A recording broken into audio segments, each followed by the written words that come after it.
Tout ce qu'il y a à savoir sur les eaux. Chaque camping-car dispose d'un circuit d'eau, comme la plomberie d'une maison.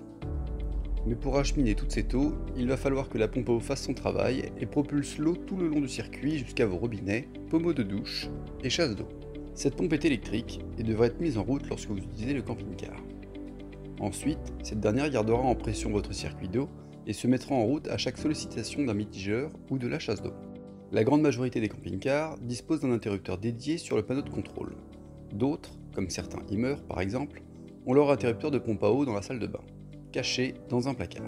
Une fois cette eau usagée, elle se déversera dans le réservoir d'eau sale qu'il faudra vidanger régulièrement grâce à la vanne extérieure prévue à cet effet. On fera d'ailleurs une petite parenthèse sur les bouchons présents dans un bac à douche, qui permettront d'éviter les remontées d'odeur si le réservoir n'a pas été vidé après plusieurs jours consécutifs, surtout en cas de forte chaleur. L'estimation de la quantité d'eau de chaque réservoir est possible grâce au panneau de commande.